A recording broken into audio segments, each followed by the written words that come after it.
You're about to watch another exciting episode of the Dungeon Run, but did you know that you can actually be part of the adventure? Tune in live on Wednesday nights at 6 p.m. Pacific time, and you can make your voice heard and help determine the fate of our adventurers. Hope to see you there. We are! Hey! Hi, friends! We are back with a new episode of Forbidden. I have missed these faces. Look at these amazing faces. I've missed you all. I've missed these characters. I've missed this story. So much has happened, though, in the meantime. Comic-Con, Gen Con, Surena threw her own con. That's not a joke. That is something that happened by Star Wars Unlimited. Ron can't join us tonight. He is under the weather. He's feeling sick, unfortunately, but he sends his love. So send love and healing thoughts to Ron. He'll be back soon, we know. But we could not forget that how this story ended with such a cliffhanger last time. All our butts are tired from sitting on the edges of our seats. So rest easy, friends. Tonight our story continues. But first, let me throw some sponsors at you. Let's get these out of the way. We are sponsored by Die Hard Dice, the place to go for gorgeous dice and accessories. With free shipping on all orders $40 or more, they are the place to go for your favorite math rocks. Right now, they have a Farewell Summer Fire Sale. Fire Sale always makes me think of Arrested Development when David Cross's character Tobias auditions for it. Everyone run! It's a fire sale! Yeah. Anyway, Die Hard Dice is having a fire sale. Get up to 50% off so many of their best selections of resin dice, metal dice, dice trays, MTG life counters, so much more. Don't forget to use our coupon code DungeonRun at checkout for a discount on us. We are also sponsored by Eldritch Foundry. Beautiful detailed minis, now available pre-painted. So many options, customizations, and poses. You'll be amazed with the looks you can create. And now they unveiled some exciting news recently as well with their new Bust mode. Do you have that favorite character that needs to be memorialized like a Roman statue? Check out Bust mode, where their beautiful detailed printing can put your character head and shoulders above the rest. I wrote that pun because it's literally like the head and the shoulders. Yeah, thank you. Rachel is shaking her head disapprovingly. Minus 10 luck points for the DM. It's a penalty. Head and shoulders. Horrible. Bust mode. Come on. Horrible penalty. Punishment. I love you guys. I'm so happy we're here. I missed you. Anyway, give them a place of honor in your home with Bust mode. Use Eldritch Foundry to make your characters' minis epic, and be sure to use our discount code TheDungeonRun, no spaces, at checkout. But our show is made possible by Patreon. Go to patreon.com/thedungeonrun for all the incredible bonus content. For just $5 a month, you get access to cool behind-the-scenes content, our after-show short rest, exclusive only to you patrons, exclusive VODs of dungeon cooldowns, free interactivity, and at higher levels, a spot in our exclusive D&D campaign run by me. There's so many rewards at all the different levels. Last game, I pitted our friends against an aboleth for the first time. I was very worried. But there were way too many NPCs in that fight. We had our longest session, I think, of the entire campaign, because I had 6 players and something like 15 things in that fight. It was nuts. Anyway, aboleths, they're fun. New patron shout out. Welcome Michael O, Taylor Westerland, and Raymond. Welcome, new patrons. Thank you. We're so happy you're here. But there's so much more to be fun to be had. Get over to patreon.com/thedungeonrun. Now, interactivity. As you might know, or if you're new here, we are an interactive show where you have the chance to affect our story in unique and surprising ways. Use our custom Twitch extension or the link you can find in the About section of our Twitch page, or you can just go to streamelements.com/thedungeonrun/tip. Now, there's 2 ways to help or challenge the players. You can choose to give bonus or penalty dice for any player or the keeper. It's just like advantage and disadvantage. You roll 2 and take the better or the worse if it's penalty. Also, you can gift any player the power of luck. We are giving you the option of adding 10 luck points to any player's stash that they can use to turn a failure into a success.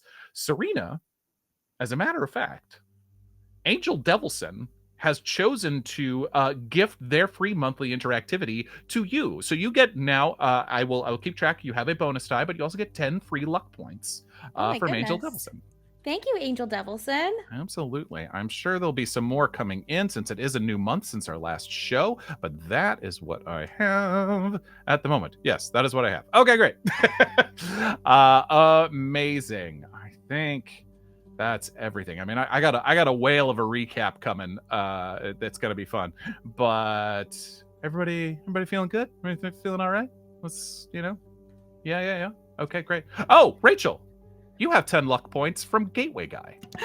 Ooh. Yeah, Thank you, Gateway that just Guy. came in. And Yay! okay, beautiful. They're gonna need it. Yeah. No! I'm supposed to say these things. Dwarf! Anyway, let's do it. Alex, take us into the Forbidden.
Time we were together, conflict brought our investigators together.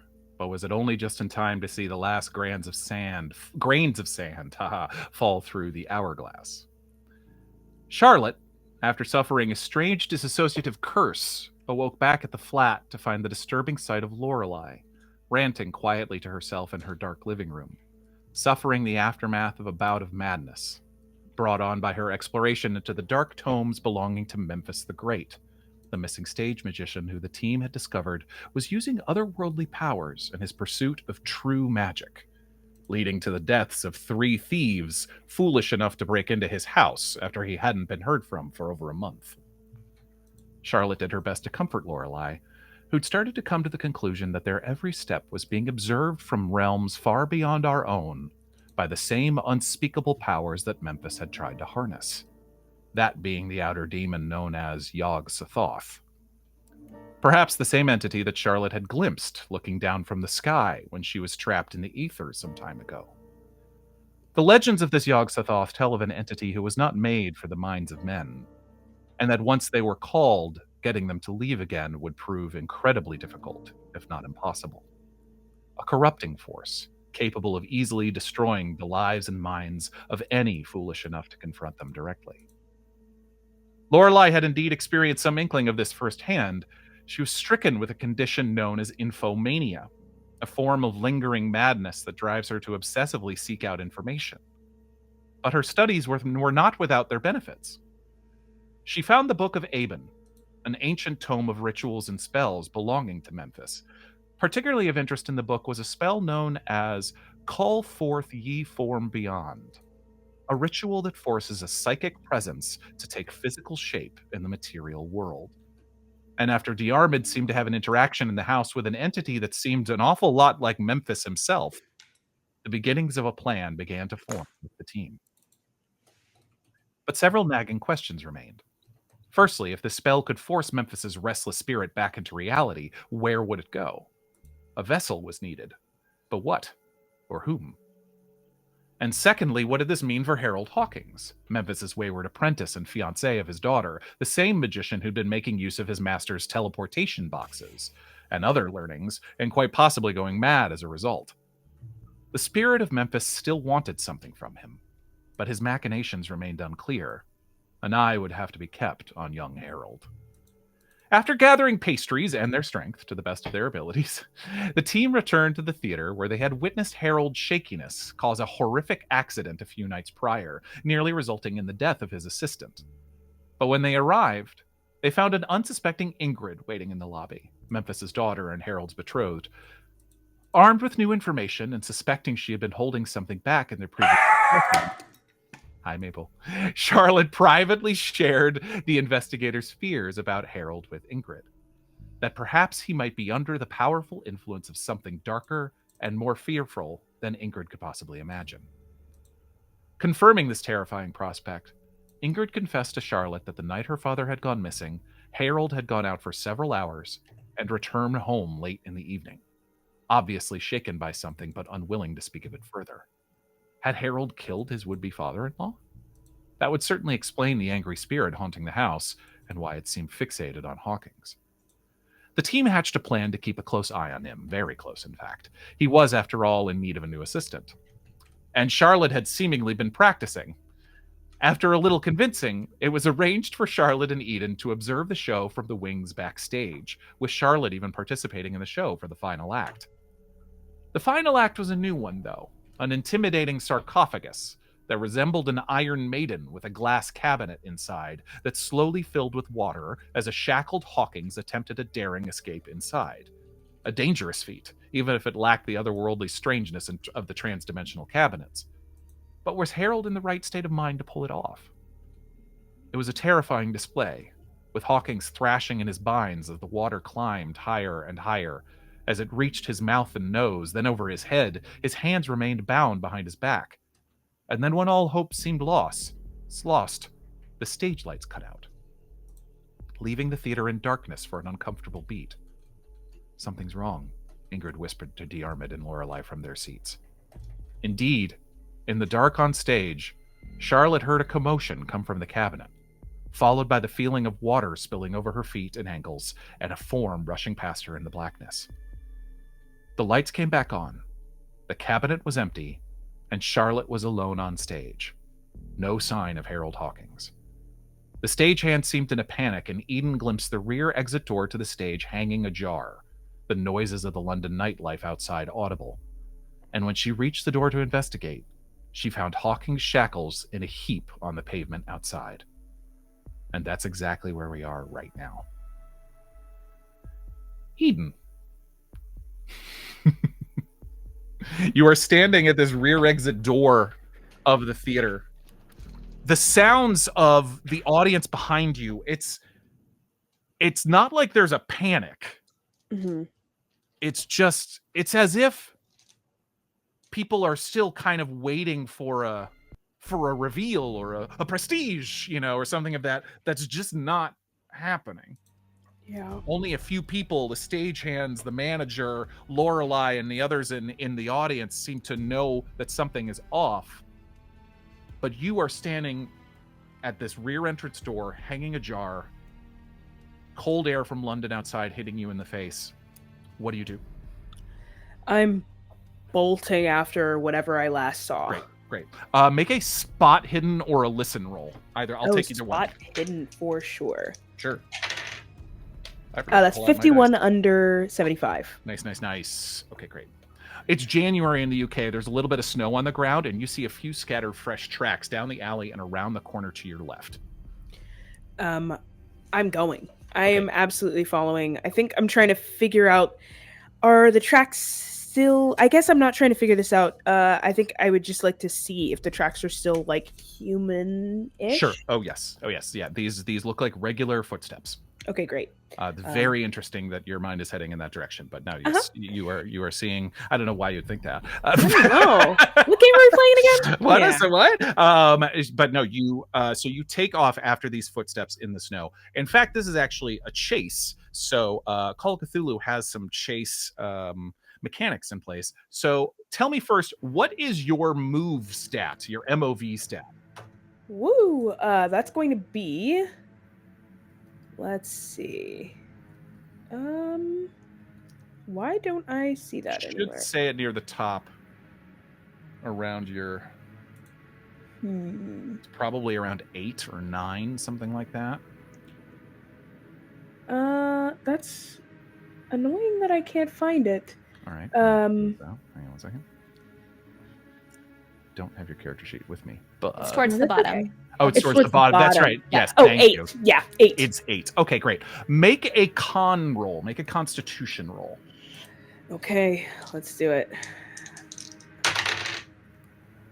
49 under 50. Okay, great. Okay, great. Woo! Sheesh. Yeah. Oh, I'm so scared. Doing great. Okay, great. You reach the corner of this, reach the corner of the building. As you're running along, you can tell the back of the theater. You're not like looking out onto the busy street. You're on a stage door, so this is an alley. But you reach the corner of this, and as you do, you hear another sound. The revving of an engine. And as you reach the side of it, suddenly 2 headlights are barreling towards you at a terrifying speed. Do I recognize the headlights? I don't know that you would in this quick. Awesome. First, let me make a dodge roll. Okay. Oh, why would I use different dice? I'm just gonna keep using the same ones. Not good. Oh god. Ooh. Okay. Ooh, how not good. 91 over 37. Okay. Ooh. Yeah, there's not much I can do there.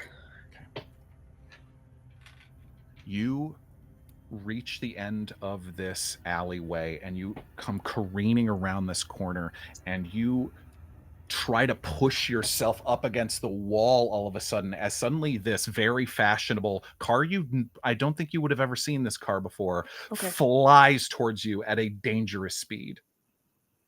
You do your best to try to push yourself up against the brick wall of the building, and the car clips you. Yeah. I imagine I hit my head as well. Oof. You take 5 points of physical damage. Oof. All right.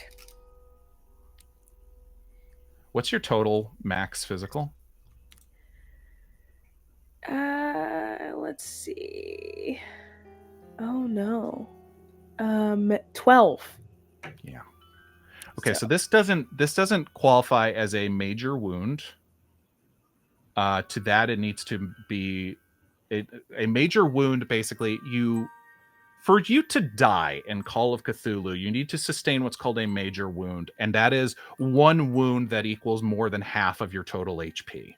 Okay, that was 1 point. That was 1 I guess 2 point points off. Yeah. So I'm gonna say, like, and this is only a day or so after you had the mishap in the basement of the house. Yeah. So you're already a little bruised. You full on crack a rib. Yeah. Yep. And you hit the ground. Make a spot hidden at, I'm gonna say penalty. Let me see if you have any bonus dice in the offing. This would be a penalty though. You have a bonus die from Schweigai. Awesome. So it's just flat? Flat, spot hidden. Okay. Okay. 7 under 75. Wow. Okay. Somehow, in the midst of this panic, of this rush, you have the clarity between the headlights. And then as you're crunched up against this wall, as the side of this car just kind of slams you up against the brick, Mm-hmm. you get a very clear view of a single silhouette inside the car. And it's alone, it is the familiar silhouette of Harold driving off into the night. Okay. Interesting. Am I able to, I'm not going to pursue, I don't think I can, No, I don't with think you my can. state. Yeah. Am I able to keep track of like which way he turns out of the alleyway? Yes, I'll say you are able to, yes. Awesome. He turns off into traffic.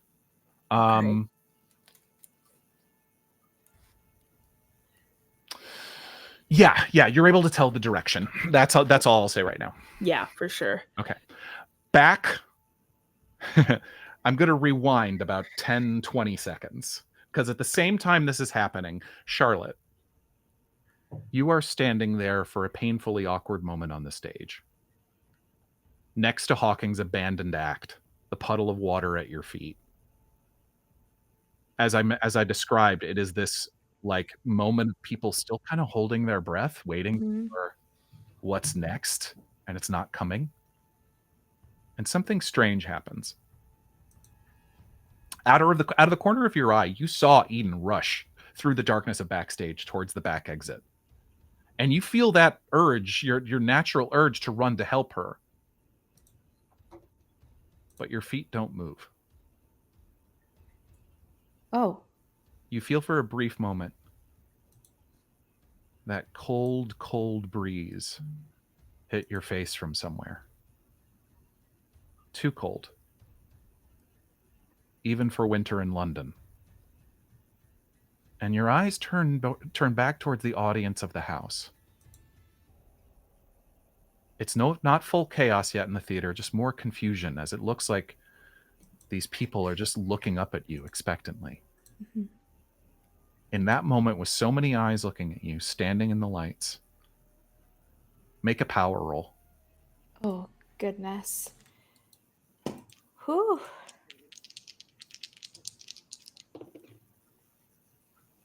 Oh, oh my gosh. 38 under 40.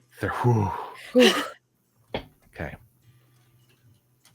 Lorelei, you're sitting in your seat, and you and Diarmuid maybe are starting to move, like you've gotten the sense from Ingrid. But you see this moment. You watch Charlotte stand there, stock still for a moment. And you have the strangest experience, because suddenly Charlotte, with a surprising amount of fluidity and grace, not that she's not graceful normally, but with something that sorts of surprised you, you watch as Charlotte puts her arms out and gives a very theatrical stage bow. I'm going to start clapping. I just don't know what's happening, but she's bowing, so I'm going to clap. And Charlotte, it's as if you blinked, and then your eyes are looking down at the stage. And you hear a... and your arms are out. And then it's as if for a moment you weren't moving by your own accord. Make a sanity roll, Charlotte. Seems fine. Seems normal. 21 under 38. Okay. All right. You don't take any damage, any sanity damage, but you do have this very strange moment, as if you just... yeah, as if you... why did you do that? And at this point, people are starting to look around. There are some people starting to get up. Some ushers are starting file in from the house, starting to escort people towards the exits. Lorelei, what do you do? Oh, I'm climbing on stage immediately. Lorelei, and I'm sure Diarmuid and Ingrid are following you absolutely as you all climb onto stage in the rush. And there is between everything else, the no stage hands, no manager is there to stop you. But yes, you come up and you meet Charlotte on stage.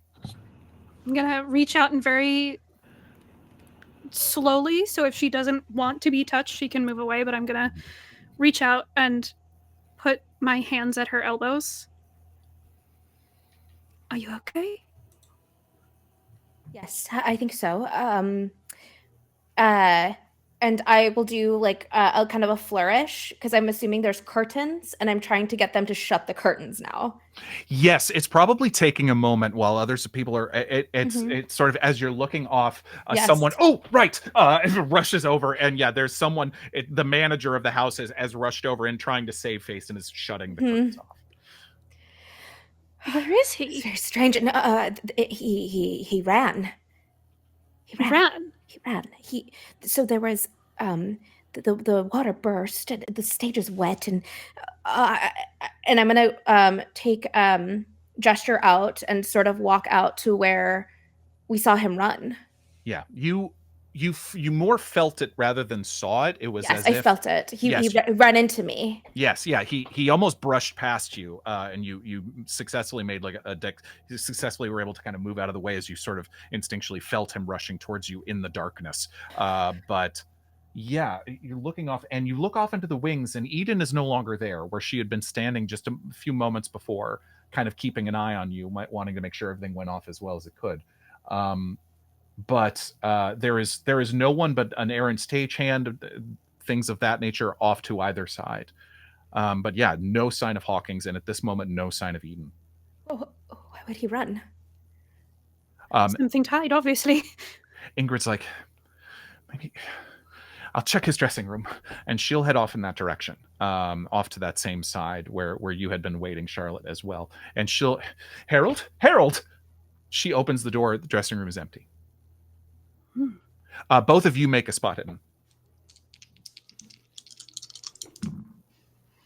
I have a Lorelei. I have a bonus die from Gateway Guy for you. Aww. And Charlotte, I have a bonus die from Angel Devilson for you. Thank you. I'm gonna hold on to You my. gonna hold on? Yeah. I would also like to hold on. Holding on. I did a hard success, so it's a 21 under 75. Nice. Yeah, I got a 47 under 60. Great. Between the two of you, you're looking around, and you also both notice the rear door of the theater. It's a fire door hanging open. It's very clearly marked as an emergency door, and between all of the chaos, everything looking around, it's the only thing that seems vaguely out of place. He ran. And Door? so I'm gonna run to the door and, yeah. and see if we can see footsteps or Mhm. anyone out in the alley. Sure. You reach the back door of the theater. You also both see very quickly, with Ingrid and Diarmuid following up, you see the shackles from the same shackles that you had held up, Charlotte, Mhm. on the ground in a heap right outside the door. Doesn't make any You sense. almost picked them. Eden, you hear your friends' voices from probably about 100 feet behind you. Yeah, I'm fully calling out for Eden. Yes, same. You hear a loud groan, a pained groan. I'm running over. Running. immediately. Yeah. Yeah. Yeah.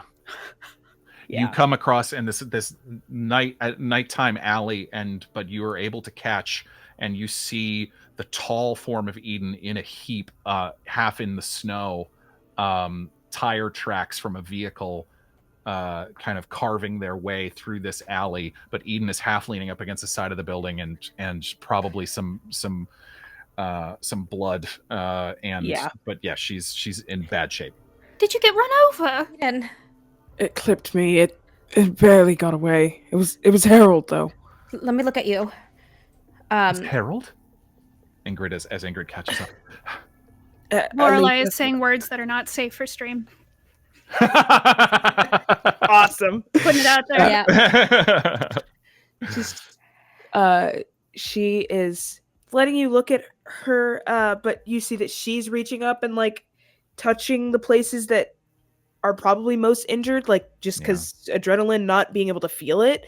And she's just like, that's what I saw. That's the shape that I recognized was him in the car. And he drove away. Where did he go? I don't know. I saw him turn that way out of the alleyway. But I don't know. Ingrid, do you know anything that would be down that way that he might go to? Any Yes. house? Where would he go, Ingrid? I don't know. His flat isn't far. It doesn't make any sense. Would he go to Memphis's house? Your house? Would he go there? I don't know what he's doing. I don't know why he'd go to Father's house, but I suppose I'm not sure. His place is nearby, is only maybe a mile or so. He intentionally found a place close to the theater. Do you want to roll a first aid roll, Charlotte, Yes. as you're tending to Eden? The dice gods are very kind today. I rolled Nice. a 46 under 50. 46 under 50. Okay. Yes. As you are able to sign it, and you are able to, and Eden, you make a kind of a grimace and a harsh intake of breath as Charlotte is sort of feeling around your injuries, some deep bruising. And as you definitely kind of feel that something is kind of knocked out of place around Eden's torso. Eden, in terms of this, just in what Charlotte is able to do in attending to you, you do get to regain 1 hit point with a successful first aid. Yay! Okay. If you cracked a rib, I think what I do is I essentially like help stabilize you. Yeah. Mm-hmm. Yeah. Yeah. I think I'm leaning up against the wall still, but I think I stand up. And I think you would notice that I'm not taking full breaths, like all of the signs that you know to look for. But it's like, and I think it's a not calm thing. I think she's looking around and the lights are kind of a little too bright and she can't exactly look you directly in the eye, but You probably, as you help. took an impact, banged the back of your head against the wall. Yep. And took the impact around your midsection. Made my concussion even worse. Oof. Did you have a concussion before? You can't go to sleep. She had thrown herself against the wall of the basement just last night. Eden! At a full run. Eden! I mean, I was knocked out, and I was concussed. Also, I guess. But still. You are not concussed because I believe it was Diarmuid caught you as you were about to fall down the stairs in a faint. That's true. Okay. So you Not were spared concussed. the head impact. But you absolutely concussed. We will absolutely keep you awake for the next several hours. Okay. Do we need Whatever to you split say. up? I'm worried that Harold might be disappearing somewhere if we don't catch up to him. Well, if you know where Harold lives, Ingrid, right? I do. Yes, I could take you there. I have my car. So I assume you all drove here. Yeah. With Eden's car. Ingrid does have her car here. I will point out a couple things. I think your weapons are probably in the trunk of the car. Though Lorelei, if there were any books you needed to get, I'm fairly certain those you had hidden back at your flat. Yeah, I did. Okay, just want to just make sure we're placing everything in its correct place. I do at least have my little purse pistol. Absolutely. Oh, yes. But Ingrid, in this moment, she's just looking off and looking down at everything's happening. She's like, everything's happening so. Okay. There's a lot going on. I understand. I don't know where he could be. You asked if he'd go to my father's. It's possible. Ingrid, perhaps you and I could drive quickly just to see if he is at his house. I don't know that we want to go in, but just to see if he is there. Fine. Yes. Eden, I No, know. I'm going. We're going to the Not house. like this. Yes, absolutely like this. Eden, I think that at the very least, we should go back to Lorelei's flat. At the very least. I agree. I'm not going to be able to. You want me to stay awake, right? Yes. This is how I stay awake. Even if I have to sit in the car, it's fine. But if I am that far and something happens, I will do terrible things to Harold. Well, if you need the adrenaline to stay awake, I think that if we are to split up, then maybe there should be 2 groups. One to go to Memphis's place just in case, and the other to go to Harold's place just in case, because we don't know exactly where he's going. It's true. Yeah, I agree. Diarmuid, I assume, knowing Ron, I assume he would want to go with Lorelei and Ingrid as protection in that direction. But trusting, and if he is going to let the two of you go to if the two of you are going to go to Memphis's, I'm sure he would express hefty caution in terms of your ability to engage before anyone else gets there. Yeah. How about this? Here's a plan. The three of us, Ingrid, Diarmuid, and I, will go to his house, Harold's house. And if we do not see him there, we will meet you at Memphis's house. However, none of us engaged or go inside without the entire group there. That sounds great. That sounds like a good idea. Okay. All right. Well, here, and Ingrid will start to lead you back towards her vehicle, Lorelei. But she's, you can tell she is severely distracted. How long should we wait? Should we wait an hour before turning back to the apartment or something? Yes. What time is it now? Oh gosh, I mean, it was a full. We'll say about 9:30. Yeah. It was Harold's full magic show happened, so at least an hour of that. Okay. Yeah. Worst comes to worst. If it hits midnight, no matter what we're doing, we head back to the apartment. How does that sound? Okay. That sounds good. Sounds like a plan. Okay. Well, looks like I'm driving, Eden, so buckle up. Do you Which have side of the road do I drive on? Oh god. It's interesting here. Oh, please be Oh careful. no. I will be careful. I'm actually an exceptional driver. It's just my ribs. It's not my eyes. I can drive. No, No. you shouldn't drive with a broken rib. You need to keep yourself situated. Please, Listen to the doctor. passenger seat. Oh god. Oh no. I'm an look at exceptional Diarmuid. driver. I'm very good at driving. Diarmuid. She knows this. She understands. All right. If she says you are not in shape to drive, you're not in shape to drive. No. Knowing Diarmuid, I'm sure he would, as quietly and stealthily as he could, he would also get his Thompson out of the trunk of the car before you go. Yep. Not quiet or stealthy at all. No. It is a big Grabs it, plan. puts it on. I mean, look, Uh-huh. it's not stealthy once he starts using it, but Yeah. he probably could be fairly stealthy about his carrying Yeah. it around. True. Yeah. And I'm sure we also parked out of the way. Like we didn't park with everyone else. We parked Sure. like probably Yeah. in the back. Absolutely. Yeah. So Okay. yeah. And it is, I mean, you know that to get to Memphis's house, we're talking probably a 20-minute drive. Like it's probably, on the other, it's a nicer neighborhood, whereas Harold lives close by for the convenience of his show. Memphis's house is a bit more secluded. So it's going to take you a little bit longer to get there than it will take the others, Ingrid, Lorelei, and Diarmuid, to get to Harold's, for sure. Okay. Splitting the party. No problem.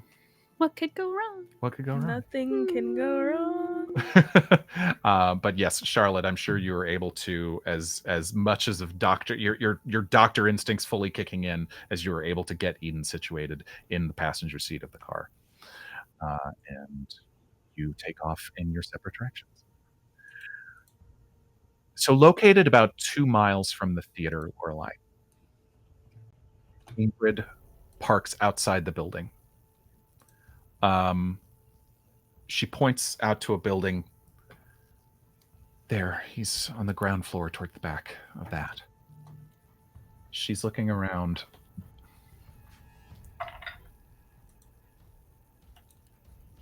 I don't see his car. Are there any lights on in his apartment? Yes.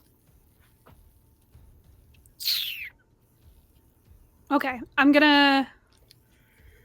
So, what does this look like? Is it like a little townhousey kind of thing on its own, or? It's not a full townhouse. It's probably like a mid-sized, like single apartment. Hawkins is not as wealthy as Memphis, but he does seem to have. It's a nice enough, like maybe half the ground floor of this like brownstone style London flat.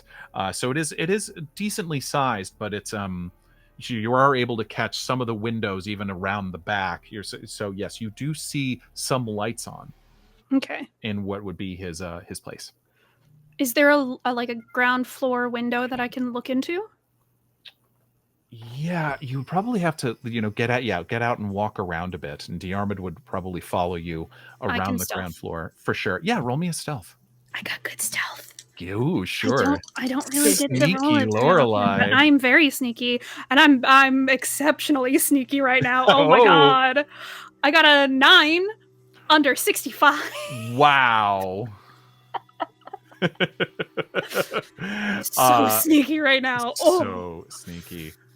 You are able to get up to the ground floor window and even through what looks to be some heavy drapes. You're able to kind of, because with the light coming from outside, to look through and catch. You see a crowded but orderly sitting room.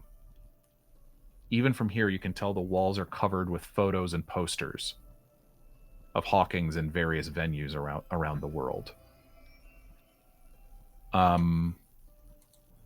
Yeah, with the stealth. So mixed in with the furniture, you're able to tell are many mementos and strange-looking contraptions, some finished, some not. He definitely seems to like to bring his work home with him. You don't see anyone. You just see the light on. And you, Lorelei, definitely notice, most prominent in the sitting room, pressed up against one wall and dominating half the room by their size, the 2 large cabinets from the stage show. The trans-dimensional armoires formerly belonging to Memphis. Sure enough, here in the light of the apartment, it's easy to see those Egyptian-style carvings that you had noticed originally when you were on stage, painted over with dark paint, as he has repurposed Memphis's own boxes as his own. Can I go around at least the bottom ground floor and look in all the windows, see if I can see any movement or anything? Yeah, roll me a spot hidden. Okay.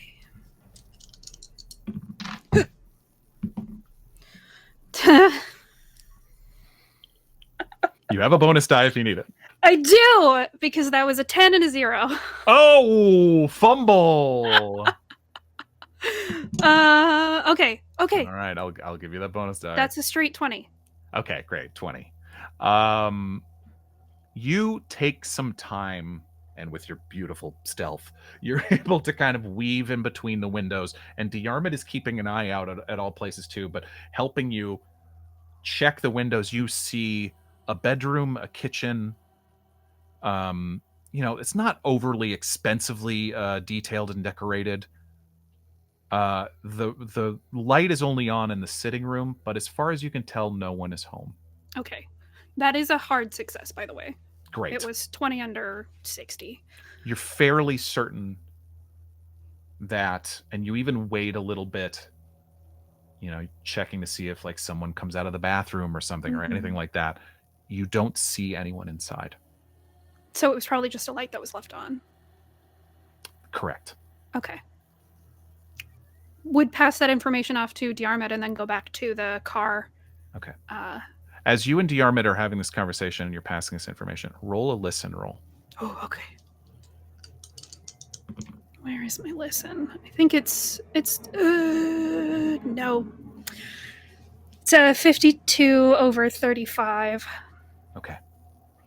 Can Diarmuid roll a listen roll? Yeah. I'll say Diarmuid can roll a listen roll. Nice. Yeah, why not?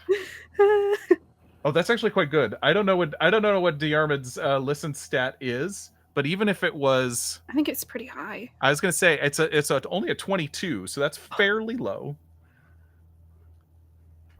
Diarmuid, as you're having this conversation, he says, "Wait, there's a telephone ringing."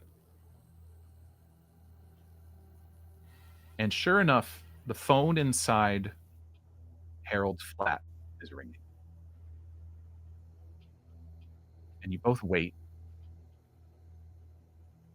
And it rings. And it rings. And then it stops. Nobody picked up. And there's a pause. And then it rings again. I'm going to rush back to the car and say, Ingrid, I think he might be calling your home. Would he call here if he was expecting you to pick up? I have my own place, but he knows I have a key here, I suppose. Well, the phone is ringing, and I'm just worried that it might be him, and we might... Okay, let's go. Definitely. That she doesn't need to hear anything else as she gets out of the car and follows you back towards, and she lets you into this same apartment that you have now, seen entirely from the outside. And yeah, you get the sense of everything it's quite cluttered but orderly, as if everything seems to have its place. And yeah, sure enough, pushed up against the wall, side by side, those two sizable armoires.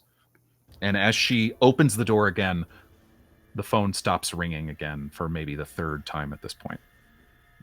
As it's been a little bit. Mm-hmm. Did we miss it? I hope not. Let's give it a second. Would we be able to fit a casket in your car? What do you mean? What do you mean a casket? Something casket sized, not a literal casket. Oh, I don't know. I don't think so. Can we rope it to the top of your car? Maybe. Okay. I want to take one of those boxes. Oh man. Okay. They do have wheels on them. Mm-hmm. She looks at us. Oh, it's like a full chest. Diarmuid's between you. Like, I think I could mount it on the rear bumper. Okay. Oh, I'm not sure. I don't want him to have both. And you know what? If he wants to come and see us, I'll leave it locked in my flat, and he can knock if he wants to come. Huh. Okay. The phone rings. I just look at Ingrid. Okay. She's staring at you. And Diarmuid. Hello? How close are you to her? I'm like uncomfortably in her personal space, so I can hear this phone call. I thought you might be, and I just wanted to be sure. I'm like, you're just gonna sit across the room and go like, you go ahead. I'm right there. I want to hear this. Thought you might, and she'll even hold out the receiver a little bit. I'm gonna, just because I know she's going through a lot, I'm gonna put my hand on her arm just to be like, we're here. You're not alone. She picks it up. She holds it. Hello? Harold?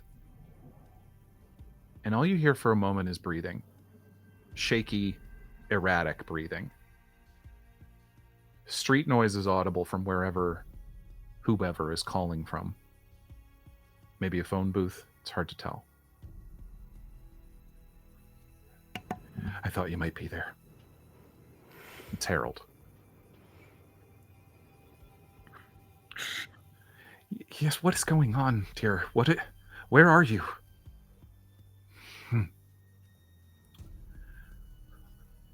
Are you alone? I didn't want you to worry about me or be afraid. I'm fine.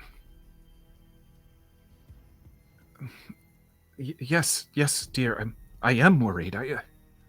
What is going on? What you just left? You just ran out. Someone's hurt.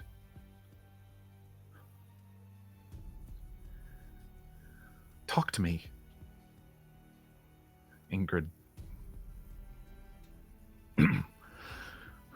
Listen, Ingrid. I think it's safe to say this has run its course. We've been growing apart for some time now, and I have other pressing business that's going to take me out of town for a while. What? What are you... Harold, what are you saying? What are you talking about? I'm going to wave to Ingrid and say, I'm going to mouth, ask to see him one more time so you can say goodbye. She'll nod, but she's very much... Harold, don't talk nonsense. Please, we can meet. We could get coffee. It's over. Drop my key under the door when you leave. I'll send someone to get my things from your place in a few days.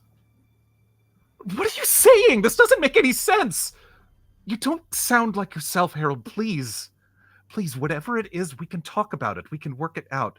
You'll be fine. You're probably better off. Have a good life, sweet pea. And he hangs up.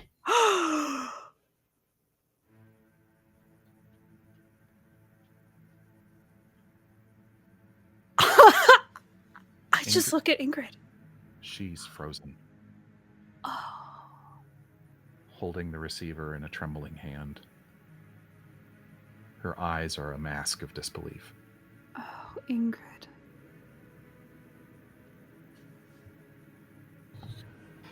I don't. Ingrid, I think he's gotten into some dangerous things.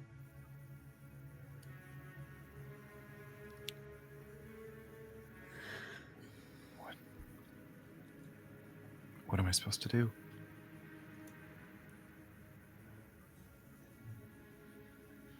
Take care of yourself. Stay safe. I think something is going on. I think that I don't know him, granted, but I think he is trying to save you from his mistakes.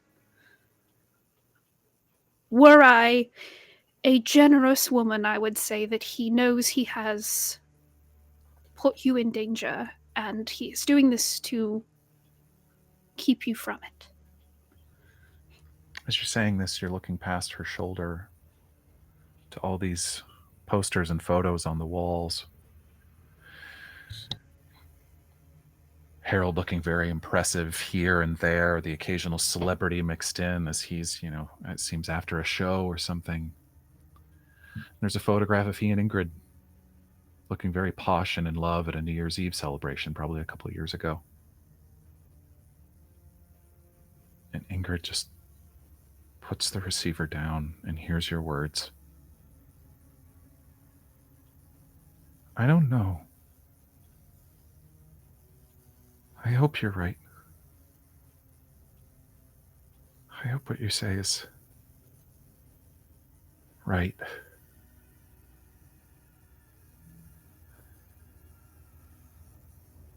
It's so strange. That last thing he said.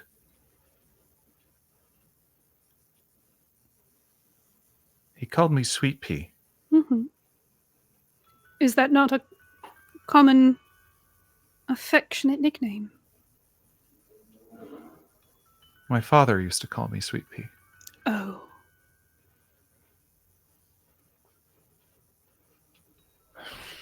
I don't know what's going on. Ingrid. I think I'd like to go home. Yes, who is your best friend? Susan. Can we call Susan to come Yes. and stay with you? Yes. I would really love to know that you are not alone tonight. And I understand if you need some time with people you know and trust to absorb what you're going through. Yes. Thank you. And you make arrangements for Ingrid. She... So while Diarmuid is rolling one of the cabinets out the door... Mm-hmm. I'm going to be behind her as we're leaving. He's very particular about where his things are. Well, not anymore. I'm knocking them all just like slightly out of place. And I'm also stealing the picture of him and Ingrid off the wall. Mm-hmm. Okay, beautiful. I love this. Yeah, and Diarmuid, judging by how he was taking it as well, he's certainly just not being shy about throwing elbows into things as he is wheeling this large cabinet out, being very careful to... they're not locked, but they do have like a little very like intentional sort of clasp on them. Mm-hmm. And he's wheeling it out into the hallway. But Diarmuid's... do we give Ingrid our car, and what do we do? How far away would we be from my flat? Roll a luck roll. I've worked out some geography, but no, I think this is a little bit. It's another 9. Wow. Crushing it tonight. Your place is on the way to I will say your place is probably like 10 minutes away, but it is, more importantly, it is on the way to Memphis's house. Okay. I would probably, in talking to the two of them, suggest we drop the box off at my place first and put a solid lock on it. Or, no. Put it up in the garden. And lock it hard. Put like something super heavy on top of it. Okay, you're gonna do some late night moving. Okay. Yes. Yeah, this is a full like, life-sized chest. Yeah. Okay. Yeah. Okay, great. I'm not putting it in my flat. All right, with some rope and some ingenuity, I will say that Diarmuid, it's going to take a minute, but Diarmuid is going to be able to get the chest mounted like on the back bumper of Ingrid's car and like leaning over the top and sort of roped onto the hard top of it. Perfect. Hopefully this makes some sense. But for the story, I like this where it's like, you're taking your cabinet, bro. You want it? Come get it. You have to knock. You don't get to treat this lady this way and get to keep both cabinets. Exactly. I'm stealing one of them. Perfect. I'm fully picturing just late night knocking on the cabinet from the inside. And you stand there with Ingrid as the cabinet is out and the car is running at the curb, and she closes the door and locks it with her key. And she looks at you.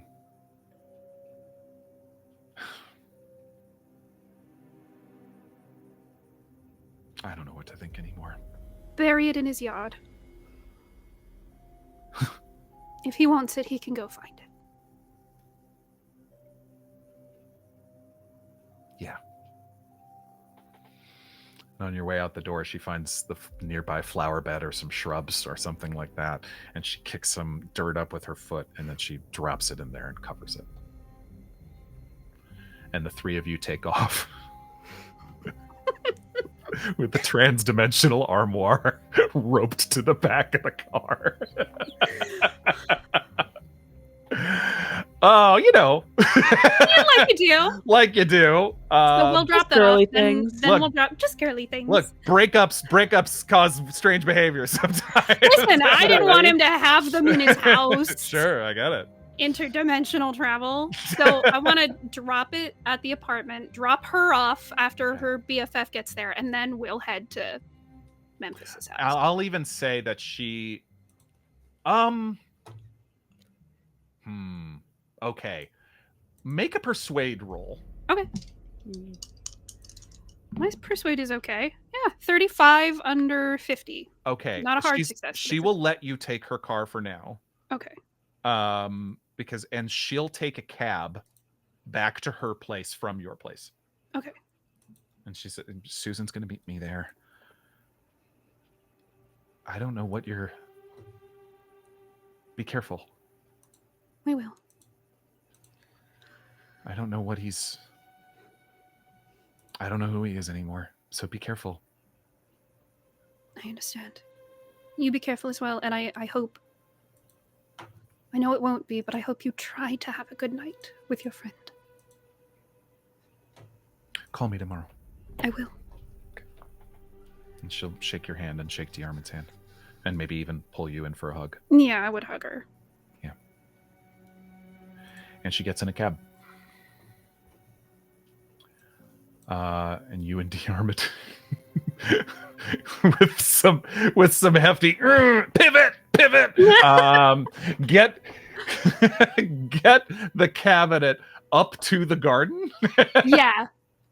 Do you set it on its face? Yeah, I set it flat. Okay. I'm going to set it upside down so it can't open on I itself. was going to say, you don't want... look, there's other people who live in this building. You don't want kids to wander into that thing. Exactly. But also, if he comes through it, somehow I don't want him to be able to walk around. So I'm also going to put heavy stuff on top of it. Got it. Okay, Yeah. yes. Yeah, you are able to... the two of you are able to put it on its face. And yeah, you put several flower pots. Like Diarmuid and I have a really quick look between us that's like, should we rig this bomb? No. Oh my no, God, yes. Diarmuid's like, Terrifying. Should we? I do have a bomb. No, that's too much. No. We do have the moment where we question.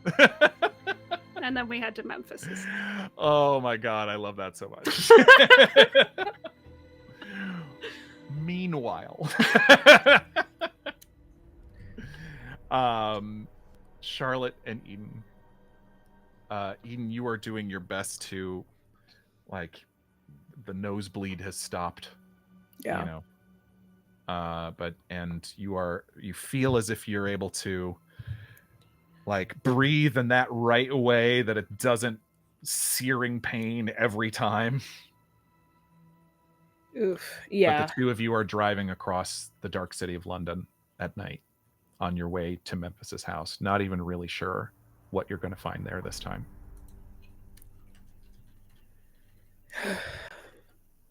I am so sure that it was him. Harold. Harold. Yeah, I mean,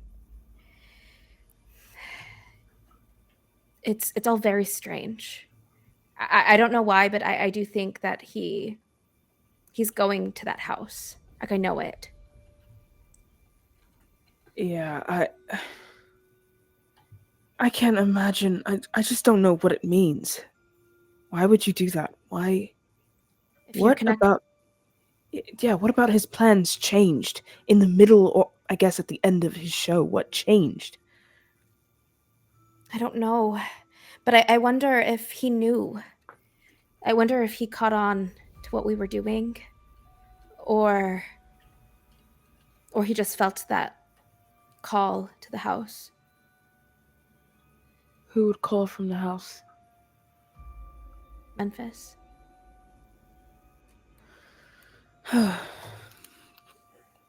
Well, he hit me with a car, so...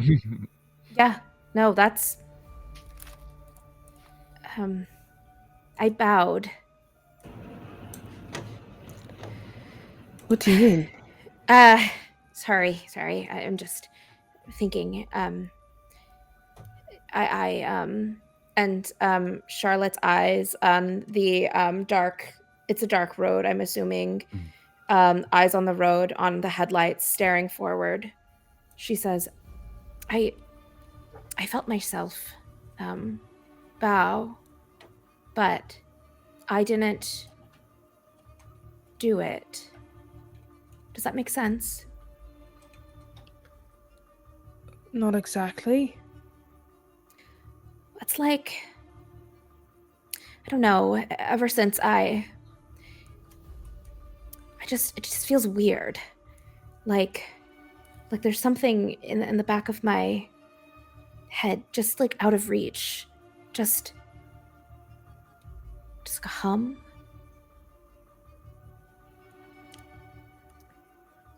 Sorry, I don't. You're hurt, and I'm. It was strange. When did it start? I think since I went to the house. Yeah. All of this is connected, right? That's what we're finding out. All of this is connected to the previous job we did as well, somehow. Diarmuid's good at this stuff. I can't always see bigger picture, but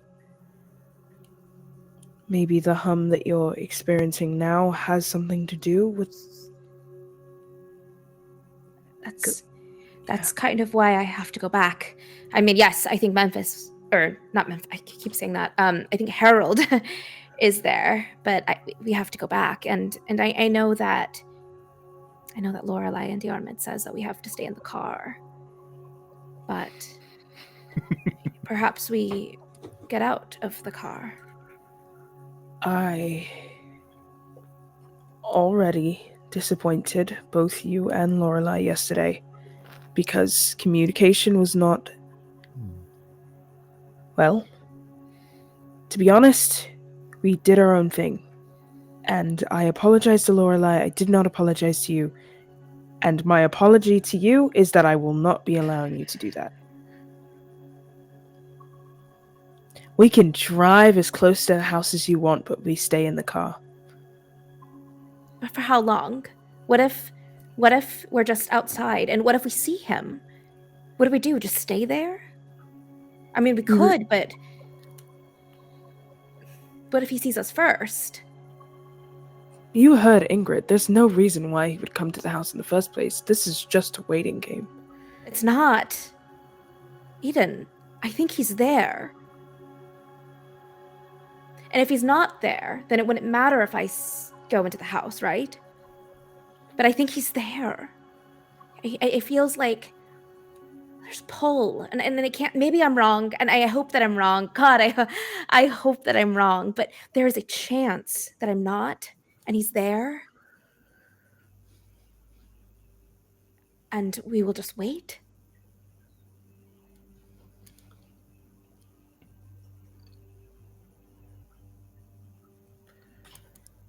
Oh, God.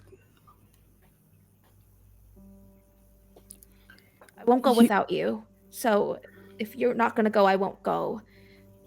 I won't do that. But I do think, even if we don't go inside the house, investigating the outside might show us something.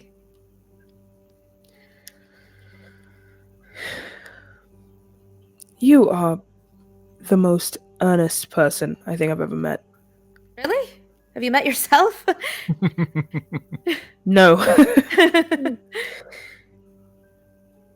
I think I've accidentally stumbled into some of the most convincing people I've ever met. We can get close to the house. Can't go inside. Okay. You promise? I promise I won't go inside. I also feel like being a car parked there is also Suspicious. Yeah.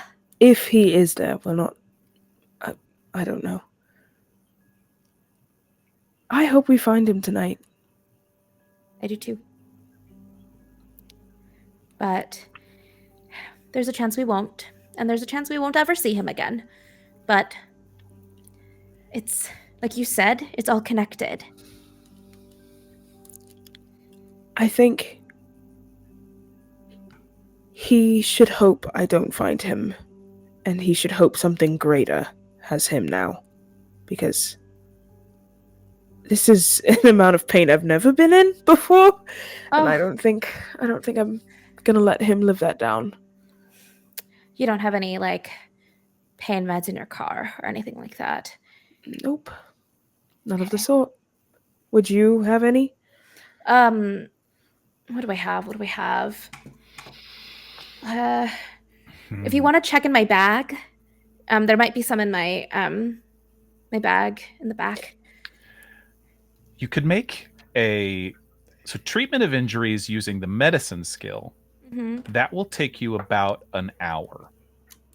I feel like this is Eden with a cracked rib reaching through the back, not able to fully grab everything. So it's just whatever. Shoot. I feel like I would even roll at a penalty for this. I was going to say, to let you know kind of how the first aid versus the medicine rules work. Okay.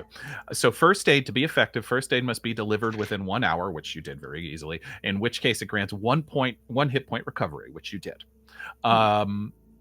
Treatment of injuries using medicine, so the longer term is the medicine skill. That takes an hour to fully treat and can be delivered anytime after the damage is taken. Though if you wait longer, if you wait a day, if you wait the next day, the difficulty level gets increased. Oh. But a person treated successfully with medicine recovers 1d3 hit points in addition to any first aid that they've already received.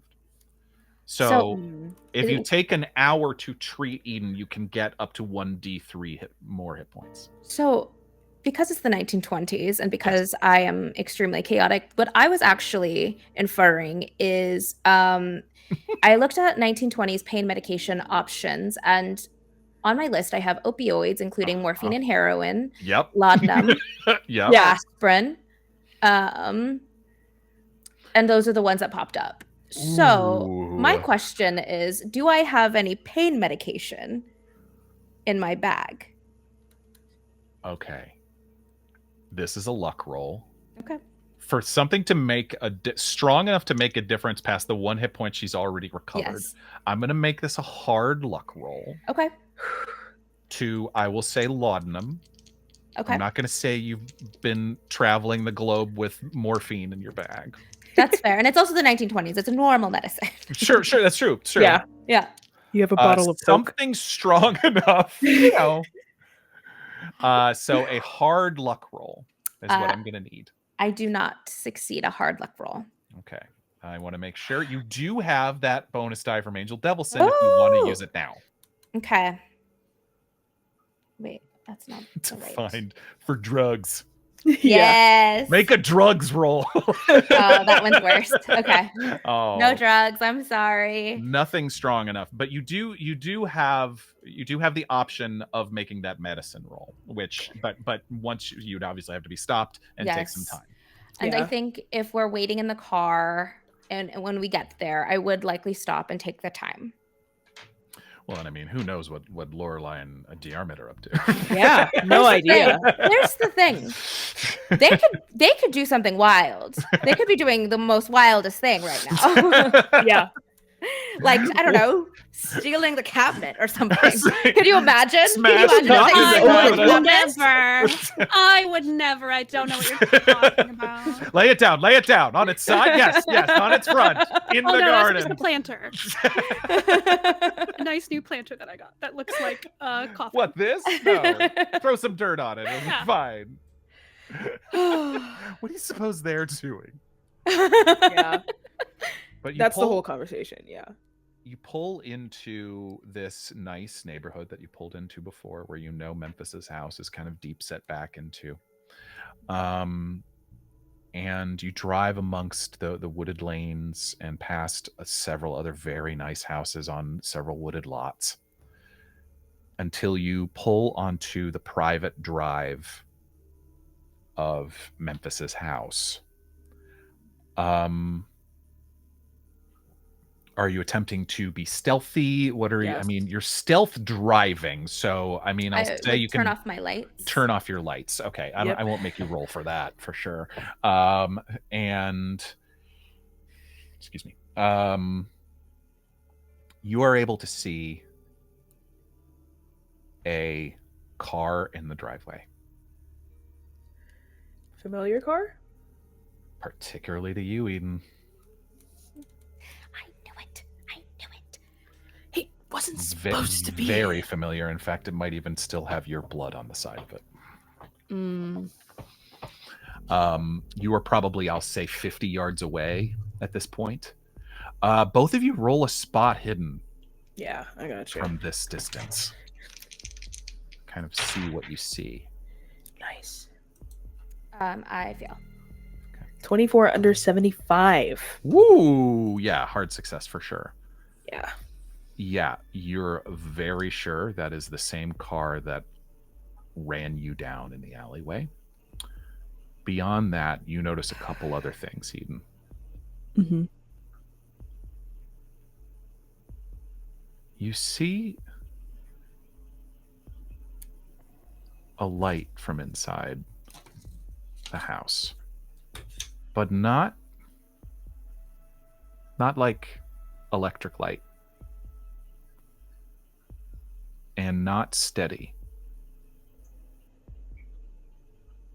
as you're looking and watching, your eyes are drawn to one window, and you're can't even really see what it is inside, but you see a purple flash from inside the house. And after another few moments, you see another. And with a hard success, as you're looking past, your eyes go over it, and then you do a full double take. Because where the front door used to be is now just a wall. As if it had always been designed that way. The wooden beams are covered as if the wall had just gone away. Or the door had just gone away. There are still windows, there is still everything else. The front door is not there anymore.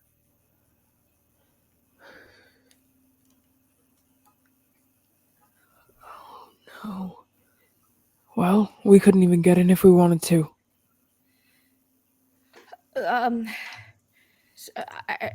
I would park the car further out. Mm-hmm. I don't think I would cross where the house is. I would just park and you can probably back it up a little bit and park just off to. In fact, I mean, where Melody, hi Mayana, where Melody had parked, like, tried to hide the other night. You can probably pull it, behind some trees. It's not the most stealthy, but it's the best you can do, given. Okay. I've been thinking about it, and we've said this before, that Harold and Memphis are tangled up somehow, but Harold would have recognized me, maybe. I don't think Harold would have hit me with a car. I think anyone desperate enough would hit you with a car. No offense. I guess. You're so hittable. No, it's not that. No, I don't mean that. No, I meant that's a good thing. No, oh, anybody'd hit you, dear. Anyone would hit you. Exactly. But and if somebody wanted to escape quickly enough, and he knew that he was being pursued, I mean, we don't know if he's in his right mind. We don't know if he is Memphis. We don't know if he's even Harold. For all I know, he's one of those creatures taking over his body. Is anything about that situation popping up here again? The purple lights, any of that seem familiar? Light. I think I point that out to you. Yeah. Yes. The purple light looks familiar. The spheres. The spheres. The spheres of the purple light. And Diarmuid has the other one. There were 7. I will say, if you want, that you had perhaps divvied some up to you. Yeah, because there were a bunch of those spheres. Yes.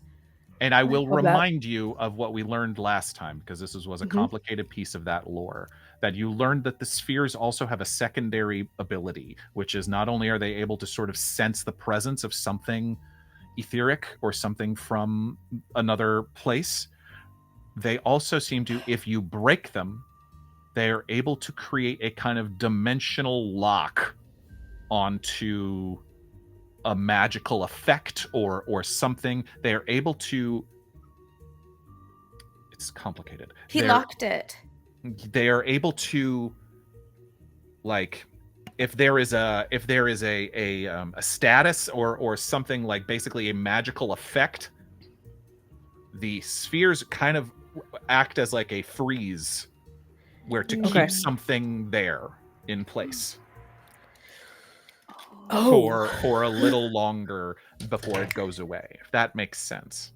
I can read the exact language, but I'm trying to. It is a complicated. It basically little... freezes something in its current status. Its correct. Current status. Because you would know from this that basically with this is that things can be manipulated and changed constantly, and so this would stop someone or something from manipulating something again or manipulating.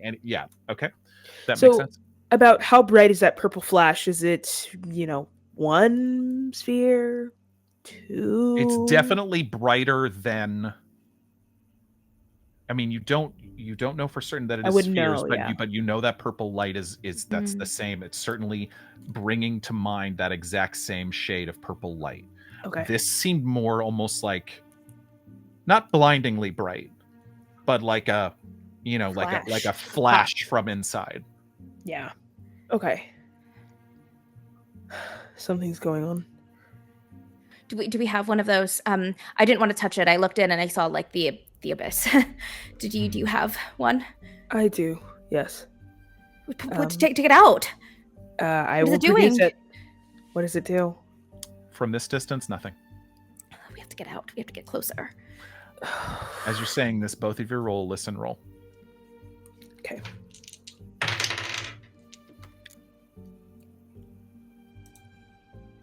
Uh, 85 over 40.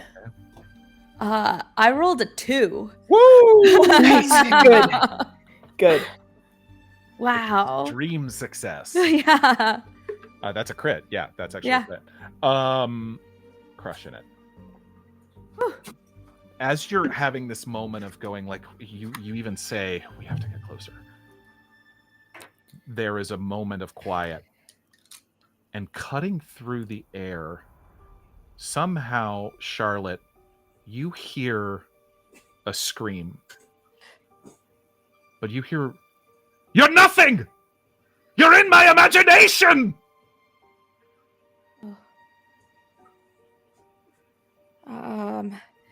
Oh boy. "I killed you!" Yes, okay. That is absolutely Harold. And then another purple flash from inside the house.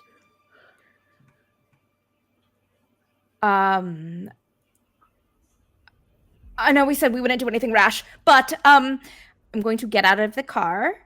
Wait, where are you going? We have to go. He's screaming.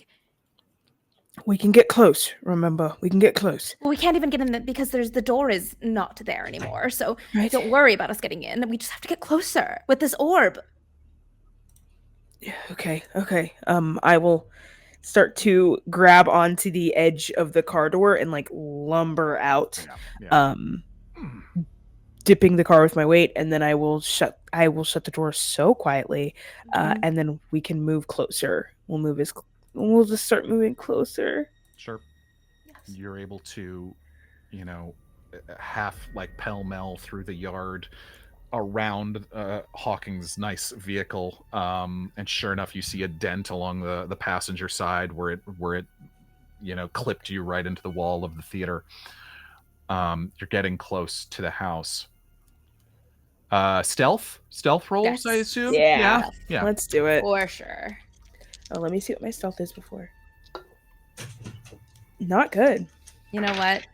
The universe giveth and the universe taketh. Eden, you do have a bonus die if you would like it. I will use it Okay, great. because there's something great that could happen here. Okay. You do it? 30 over 4. I will spend 10 luck Wow. to go down to exactly what I need. Okay, got it. So with just a regular success. Okay, great. Yes. I got a 93.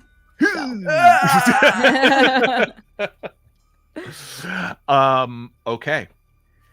You are able to, Eden, you're feeling fairly stealthy, and Charlotte less so. Freaking out.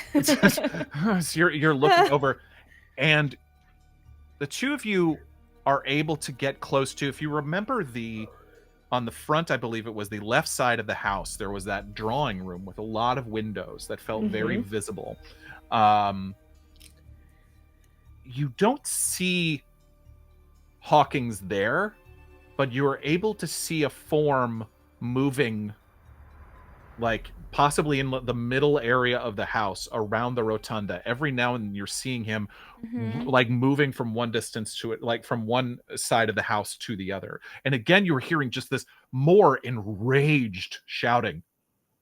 "Show yourself!" And then right as you see that, you both are like have to duck because you watch as a chair just gets blown across the house. And you watch as this purple light flashes, and what seems to be by magical force, a part of the wall go like it's like he's trying to take parts of the house apart by himself with some sort of. You are watching actual magic. In fact, both of you make a sanity roll. Oh my goodness. Okay. Oh no. Okay, my sanity is pretty high. This is so bad for me. Oh no. It's not gonna be a lot, but okay. 95. Ooh. Boy, It makes sense. It makes sense. Hitting the extremes tonight. Yep. 59 over 52. Can we spend luck here? No, not on sanity. No? Great. Awesome. Can we spend like here? Awesome. Both of you take 2 points of sanity. Oh damage. my gosh. Oh, I can't God. afford that. You really can't. As you both let out a scream, however, Eden, how does Eden, what does a sanity loss to Eden look like? It's a silent loss. It's definitely silent, but like paralyzed, frozen. Shaking. Like you, body Charlotte, you tensed. try to pull Eden down, and Yeah. Eden is just stock still. Yeah.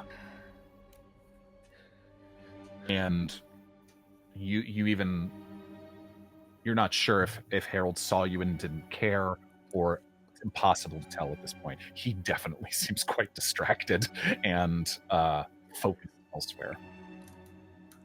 What do you do? So both of us lost 2 points of sanity. Correct. Yeah. Eden, you're frozen? I'm I think frozen. I think we'll say that lasts for about like a minute or so. This is 2 points is not a massive loss, but it's just a moment of like real terror in the two of you as you wonder what to do. Is there a sidewalk in front of the house? Is it like what There's a walk front up. is It's a that- pretty secluded like this. There isn't like a pedestrian sidewalk in this neighborhood. But there's a walk up from the car to what used to be the front door. That sort of thing, and then the drive. Okay.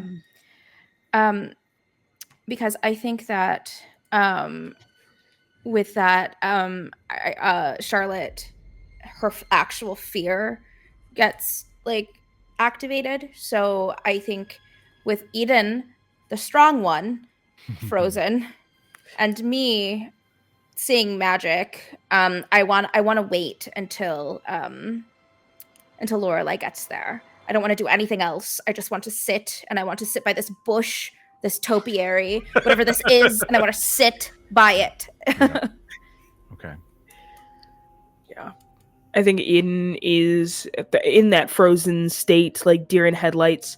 And as he parades around, like, and she's not even focused on if he's seen her or not.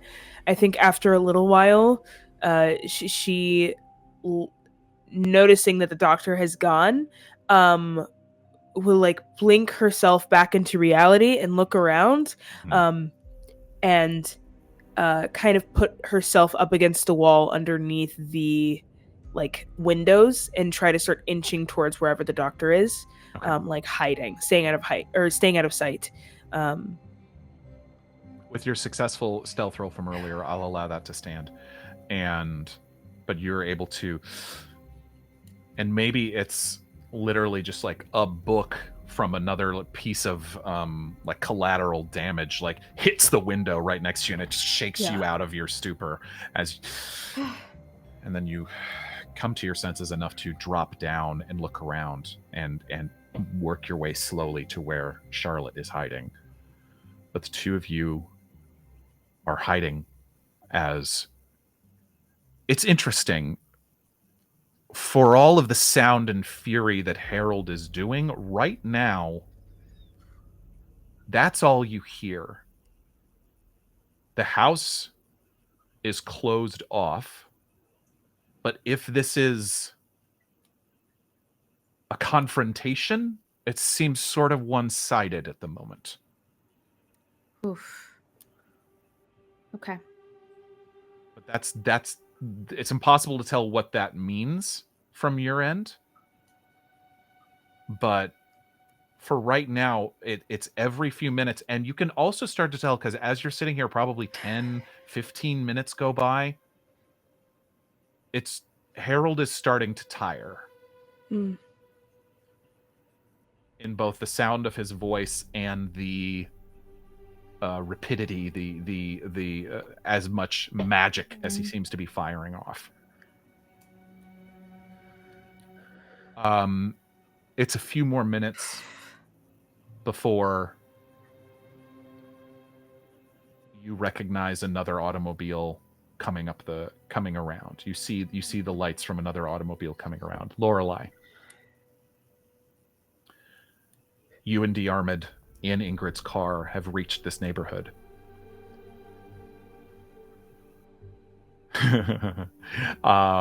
You do see roll spot hidden. Alrighty. Oh god. Okay. Well, I'll get it later. casualty. Diarmuid doesn't see anything. It's a 44. I think my spot hidden is a 60. Okay. Nice.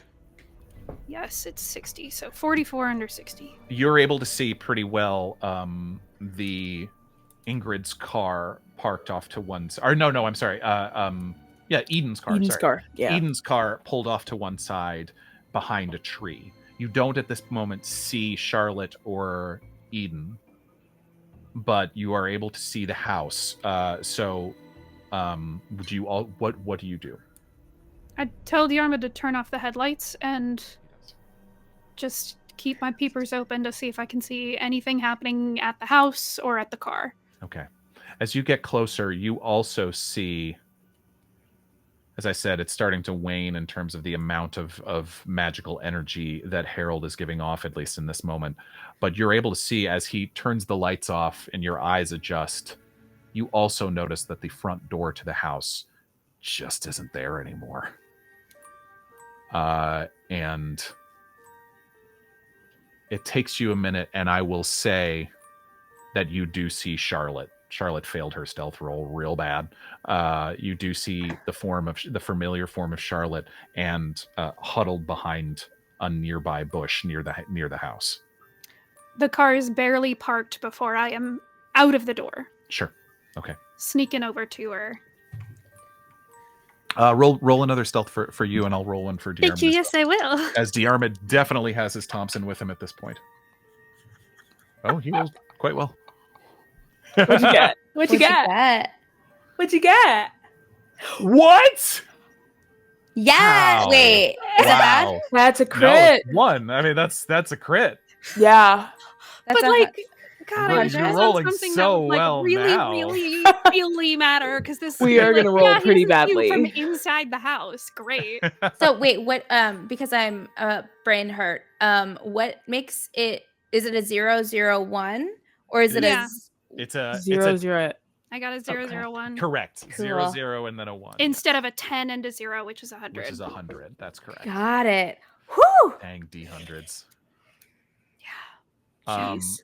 The four of you are able to, and Diarmuid's, what the hell's going on? Something's going on inside. There's a wizard battle inside. A wizard. There's When you say it like that, A It sounds wizard battle and ridiculous. gonna go. Lorelei's gonna go peek in the window. See what's up. I think before you even go, I think Eden reaches out and grabs No. your wrist. Don't. Uh, He said something. He said, "You're nothing. You're in my imagination. I killed you." And he's been trying to hum the house. Yeah, I think that's inside of Harold's mind. I think that when Harold went to the house, because we heard a phone call, he called to break up with her. Oh my gosh. Like a word that I cannot say. Like a real Like a- so-and-so. A cad. Buster. Bad man, A real 1920s insult. like a foppish little boy. Called to break up with her, but called her Sweet Pea, and she said that Harold never did that, but her father did.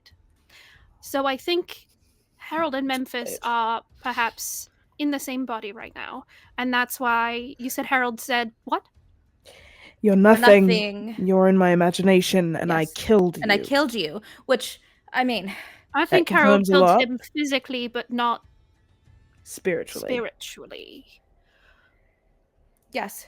Great. And Diarmuid echoes that the presence that he felt in the house that he communicated with that night when he came back, and when he and Eden came back together, he felt as if he was talking specifically to Memphis, but a disembodied spirit of Memphis inside the He house. made a promise. I wonder yeah. if there's like a sliver of Memphis inside Harold's brain and the rest is in the house, so he's not a complete spiritual creature. Does that make sense?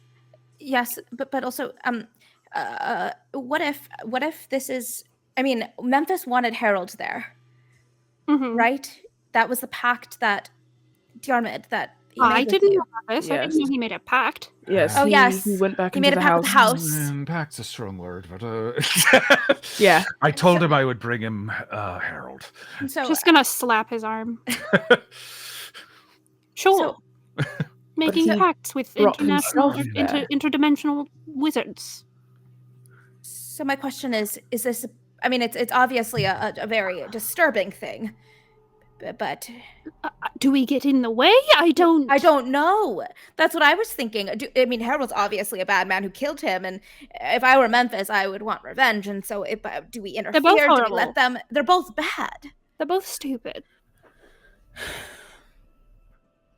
Don't. Of the two bads, it sort of feels like Memphis might be the worst. Yes, Really? you are He's right. definitely He is, the most yes. powerful. He is the one that Yes. was trying to open a gateway and talk to he who we should Oh. not be talking to. Yes. He- And Wait, he many also eyes. he also killed those 3 thieves in his That- house. What? Two. That's Oh, true. Yes. oh my God. The That was many Memphis. eyeballs. That was. I think Memphis was trying Sorry, to. no, talk to I him was and make a passed out, deal. or Oh. I didn't know this. We need to read information. you his travel journal. Oh, Yes. Oh. There's a lot creepy. on. We think Oh. that it's part of the spells. There's a spell in my book that can summon the creature and be able to talk to him, and a whole. Right. And then I know the spell to summon What? ye form from beyond. Right. So here's what Uh, I'm A thinking. lot happened. So yes. we summon the rest of Memphis into a physical place in the house, and then we kaboom with the orbs. Then Oh. he's trapped in a Okay. physical body. Yes, that's a good idea. Thank you. All right. Okay. How are we going to stop Harold Diarmuid from just being echoes present? that he would like something to shoot, and that sounds like a good Yes. idea. You want to shoot the window in, and then we climb in the window because there's not currently a door. Or would you No, like to the shoot the quietest- wall and make us a door? I don't. Well, basically, what I mean, like, he's not physical now, and we could make him physical, and then I could shoot Yes, him. and then you can shoot him. Yes. But also, Sorry, they're Ron. throwing magic spells. I think this is all fair. I know Ron well. Yeah, I for think it's sure. fair. Yeah. I think it's fair. Knowing Diarmuid, yeah. we don't have magic. No. Kind of, I And do. I don't think we want the house's focus to be on us. Oh. Last time strangers entered that house, they died. I'm just saying. Well, we didn't. First of all, Because he entered didn't the want house us and to we die. We die. didn't, but Yes, he wasn't but now there. I can call his form into a physical world, into a physical thing. So, as Sure. long as we distract him long enough for me to do that, I think. And Diarmuid knows a little bit of the spell, so that's a second caster. It would help. Is it safe? To go back to the rules of this spell, I want to make Mhm. because the details are quite specific. Yes. Normally, if you were to cast it by yourself, it could take as long as 30 minutes to Mhm. cast it. However, it takes 5. You all have magic points on your character sheet. To cast this spell, you need a primary caster who leads the ritual, but you may be joined by any number of others to support. To cast the spell requires 5 magic points and 30 minutes of chanting. Every additional magic point spent by the caster or any of the supporters reduces the casting time by 1 minute. So how many total magic points does Lorelei have, for instance? 12. 12. So you, even by your own, if you were to use all of your magic points, 23 minutes. Wow. Okay. And for instance, how many magic points does Charlotte have? 9. 9. So yes. we're down 8. to 8, if you were to sorry. spend all of those, that's 15 minutes. So you've already cut it in half, just the two of you. Somehow I have 13 magic points. Nice. Yeah, it's based on your based on your power? overall power. Yes. Yeah. So it's based Okay. around your sanity and your ability to. Now there is a sanity cost. Surprise, surprise. Yeah. To cast the spell, and I mean, I will just say this because you know this yourself, Lorelei. Upon the conclusion of the time, you must make a hard power roll to successfully cast it. Okay. Yeah. So that is the requirements to cast the Not spell. bad. That is not bad at all. What if we each used 5 points? Okay. Each use 5 points. Yeah. Yeah. Sounds good. I'm assuming Diarmuid has some. I think he also has He definitely 12. does. Yeah. He definitely does. Because he Yeah. has a high power as well. Okay. Do we... When I was reading the book, did I get the sense that I needed to be in a certain place? Or can I do it from outside the house? So the psychic presence needs to be present wherever you are pulling it from. So you can't just... That's the way it's not exactly like... You have to be able to say, all right, I know for sure that the psychic presence of so-and-so is here in this place. I'm going to pull them into the material world. So you kind of have to know they're there already. You can't just pull anybody out of the ether. I feel like Lorelei would, if pushed, say she knows, whether she's right or not, That it's Memphis. that Memphis is there, either in the house or in Harold. Lorelei would definitely... I'm sorry, not Lorelei. Diarmuid would definitely echo that. Yeah. I know he felt very strongly of that as well. So do we break open a window and climb inside and just start doing it in a corner? Is this spell going to be safe for us? Probably not. Okay. But I'm hoping that since I am the caster, I will take the brunt of whatever happens. I don't want you to do that. I think that... I would rather it me than any of you. Well... And I also at least know a little bit of what I'm doing right now. Because I've done the research. She's the only one who knows the spell. And Yeah. I think it's something that we need to do, and I'm thinking of Ingrid right now. No, we have to do it. And I'm Yes. just worried. Let's do it. Let's do it. You're my doctor. You can patch me up. Maybe, depending on what happens. I believe in you. Yes. Well, thank you. Let's break open a window. Okay. Let's Okay, do it. So you have the drawing room in the front, which would certainly be very visible. Yes. I would also point that there was the previously broken window that is boarded up in the back of the house, which is the thieves' original point of entry. But yeah, that is now boarded up with a board. You could try to knock that down. I mean, look, there's any number of windows around. I think your options, let me pull up the map for my purposes. You have the drawing room in the front. You have the dining room, because there is a veranda around the whole front of the house. Mm-hmm. And as far as you can tell, if you, again, at this point, Lorelei, if you're taking a look, and even as you're standing there looking this up, you experience, Lorelei, for the first time, the sound of Hawking's "Coward!" And you watch as the dining room table is just broken in half. And it's like a more than a strong wind. It was as if someone was sledgehammering part of the wall. But you see nothing besides a flash of purple light. Hmm. But here on the ground floor, there are windows in the front drawing room, the dining room, which is the front right corner of the house. You can see some smaller ones that are towards the kitchen, or a smaller one that would lead into the WC, the bathroom on the ground floor. Though getting all 4 of you into that would probably be difficult. And then the prop room in the back. Can I use my once-in-a-lifetime good stealth roll and just go around the house trying all of the windows and see if any of them are loose or could be opened? Sure. I'll even roll a look if I have to. Let me double check, and I might have you do that. One moment. Okay. Do. I'd rather not draw attention to us Sure. right now. If you are even able to glimpse Harold in these moments, he is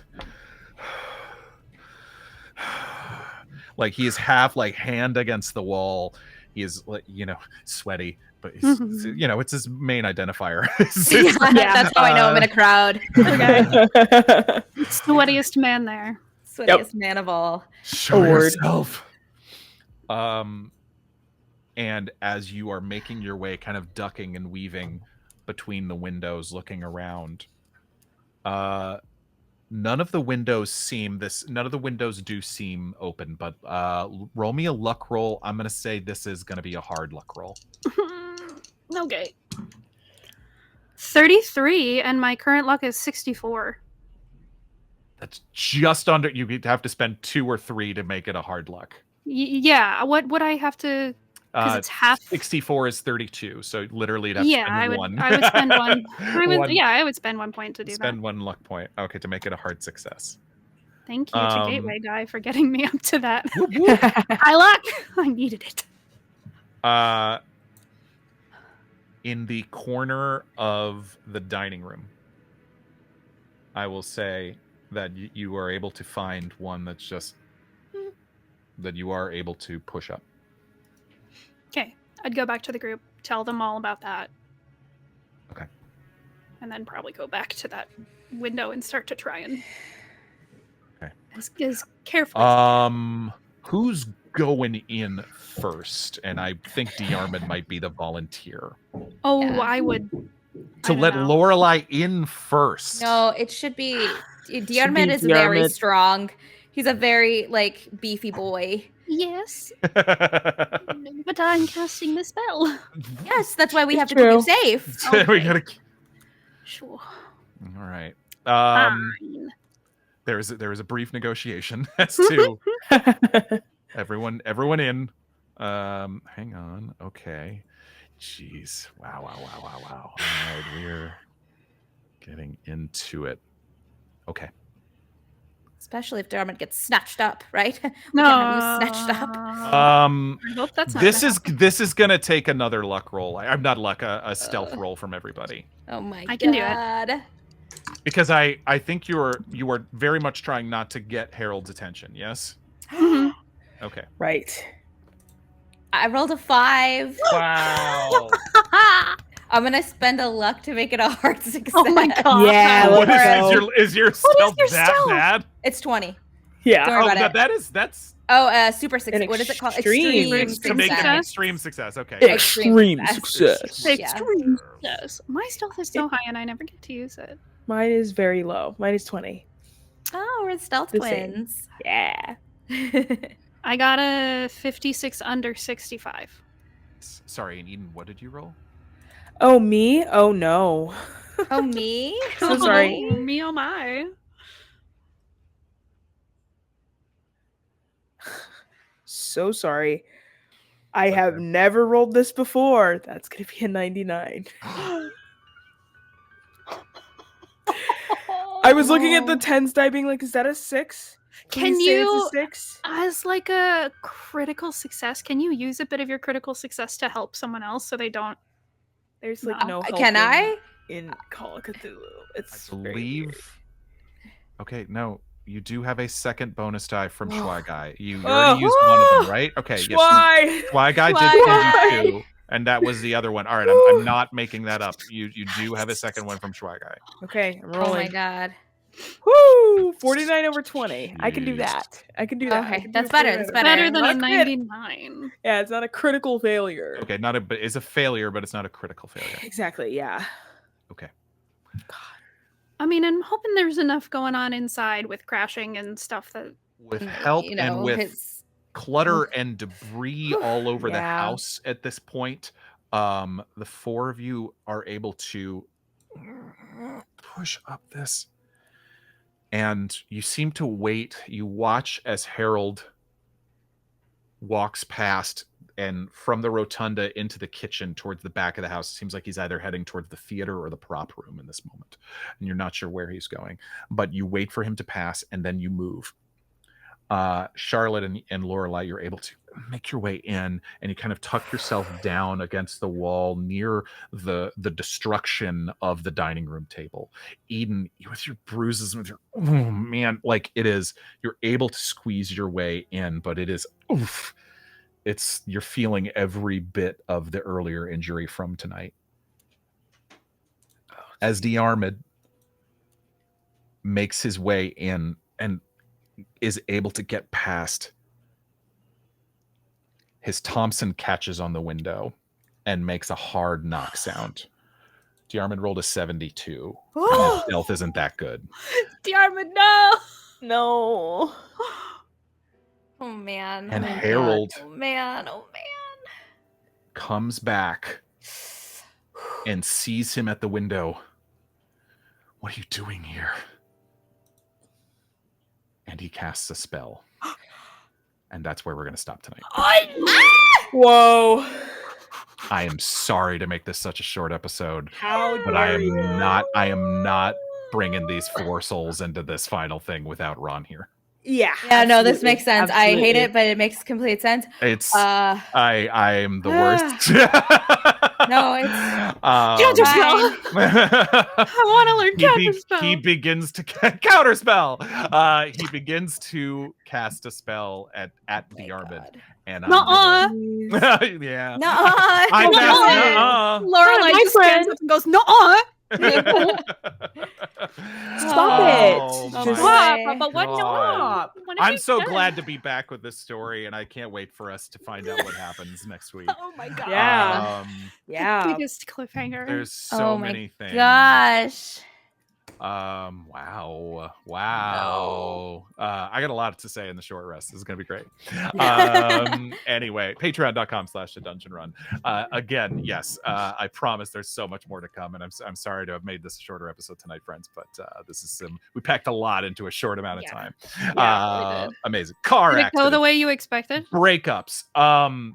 I did say to myself when Eden, I was like, Eden's probably gonna have to dodge this car. If she rolls a fumble, I might have to kill her. Yeah. And you almost rolled a fumble. I and did. I was like, oh no.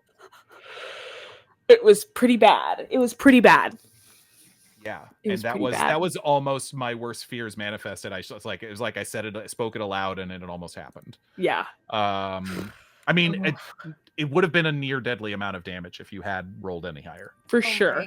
I would have gotten a major wound for sure. It would have been incredibly cinematic, bleeding out in a snowy London street. Yeah. I told y'all things were gonna get nasty. Let's keep it that way. This one. We love you all. We love to read the names of our certain higher level patrons Oh and my styles of their goodness. choosings at the end of every episode, though. Let me make sure. Oh, dang, forgot to send you guys the list. I was going to say, I don't have it. I was like, I don't have the list. The list. I'll make A Vamp. memory. Vamp. Talk about Star Wars Unlimited, Serena. Hey, so 2 weekends ago, my company, Fantasy Flight Games, threw the Star Wars Unlimited trading card Galactic Championship. It was Ooh. 3 days, my God. And it was at the Venetian in Vegas. And we had photo opportunities. We had some R2D2 was there. R2D2 was there, and he was a very good boy. Oh. And what else? Like over 3,000 competitors. Whoa. Wow. And God. one Philip was crowned the Galactic Champion. He is from Wow. Poland, Congrats. and he Congrats, crushed it. Polish Yeah. Philip? Yeah. Do you have a favorite card? Do I have a favorite card? That is so hard. So I can tell you what I play. Okay. So my deck right now, I play Sabine as my leader. I love Sabine. I'm also going to be building a raid deck soon. But I play Sabine aggro. or she's aggro, and then I play her control. So like basically, Ooh. I have Sabine's a lot the of pilot. Sabine is the explosives expert in yeah. from Rebels. Okay, She's yes, a Mandalorian. Yes. Oh, right. Yeah. I do remember this. Yes. See, you're in good company because Rachel will Star Wars nerd out with you for hours and hours and hours. Oh my gosh. Aw. We could just start talking about how much the Mirialans are just a dope race. How cool they are and how cool their face tattoos are. Yeah. Yeah. Yeah. And Lexi, how was Gen Con? How was Gen Oh my Con? gosh, it was awesome. It was so full of friends and awesome games, and I got to play Daggerheart with the I CR saw your folks. Daggerheart with yeah. Matt. It was great. Gold and Spencer. Yeah, it was awesome. Please let me run Daggerheart for you. I'm not joking. I'm always looking for a reason to I'll run it. take you up on We can that. play Daggerheart. I'll Yeah. play Dungeon Daggerheart. Run show? Let's roll Yes. some hope. Let's roll some hope and fear, baby. Yeah. I haven't had play a time to learn frog. it yet. God. Yeah, Yeah. I know nothing about it except that it's I have a PowerPoint. You're gonna love the PowerPoint. Okay, give me You the have a PowerPoint? Oh The my most exciting I am god. 100% PowerPoint. serious. Give me the PowerPoint. I love Oh, I will. All right. Team Force of Light and Team Force of Shadow should be in your email inboxes. Got it. Because your producer was late. Me. Your producer, me. Me. You're right on time. A producer arrives exactly when he Yes. needs to. Thank you. That's correct. But we have some wonderful suggestions this week. For Team Force of Shadow, Cetar would like us to read it in the style of baking a recipe found in an old dusty box hidden under the floorboards. Oh, so apropos. Yeah, I felt can't felt read my very grandma's. Is forbidden. it Shadow first? Yes, Team Force of Shadow. Great. Yes. I can't read this. This is called I think I'm nuts bars. I don't even know if this was my grandma's. This doesn't even look like her handwriting. This is Where like do you even get a vial of the black Kakari? I don't Ugh. think that it's sold in stores anymore because I think they found asbestos in it. God. Well, if we're able to make this the part of the fail waffle, It's called. It's pronounced full Full waffle. Right. Oh. like a Oh. sheep waffle. Also, Where you family know substitute each other? gateway guy for full waffle. Sorry. Full waffle. Okay, what? I feel like there's hidden text in this. Oh my god! so Put it to the too. light. Put it to the light. Oh There's my like every God. third letter is red. Wow, it says Idaho Judd. I will Lincoln break free from this domain. What the heck? Oh my This sounds God. delicious. Oh my god. I think we should definitely make whatever it is, but No, wait, also no. I'm worried this could abracadabra. Oh, no, I I think was it's gonna just about to abracadabra say, kill us. Yeah, for Oh, sure. you For guys sure. are This no is a fun. summoning spell to summon abracadabra Oh. into a yeasty form. In fact, mean, it I'm does still down to actually do it. say it. It does. I should have known because it says to bake over a hellfire, and that isn't a Oh. normal thing. No, No. but look at the amount of butter in it. You know it's going to be good. Oh, so good. I still say we make it. Thank you, Team Force of Shadow. I love that. More butter helps everything, even Every- even every- evil Even eldritch summoning recipes spells. to bring forth. Incredible. Okay, and for Team Force of Light, we have a suggestion from Angel Devilson, which is also very timely from the time of year, picking up back to school supplies for your kids. Uh-oh. Well, Jamie's into swimming now, so I have to give Oh. them this extremely festive life preserver because Yeah, they're not a he'll- strong swimmer. He'll use that. He'll use that once in the next 6 months, probably, right? Mhm. Yeah. We You know, have to- I love buying the teachers a little bit of Fenderel before they like Oh, that's really school nice. year. That is Yeah. really That's really nice. nice. You know that they're, like Our They have kids to can use be their a own real money. Angel Devilson sometimes. So I Yeah. mean, yeah, like that's Yeah. actually a little Fenderil goes a long way with them. it So- goes a long way. Jimothy has decided that he wants to be in City Racing Girl class. Oh, that's nice. Oh, No, Oh. it's not, because then we have to go and buy a Ghostbusters quick response unit for him. Yes. Do you know how Oh, expensive those it's You are? can get those expensive. You used. can get them used. You can on get 'em eBay. used. You can but get you 'em do used. have to get the Breba edition. There's something Oh. about the Breba Yes. edition that the kids really like. And the used will be a little slower, so it'll more be like a Ghostbusters, like less quick response. Yeah, it's a Okay. Ghostbuster No, I mean- moderate speed. Yeah, definitely not a Jimothy dungeon speed is run. not that good. Just, Mm. I love him to death. That is my child. That's my boy. That's my son.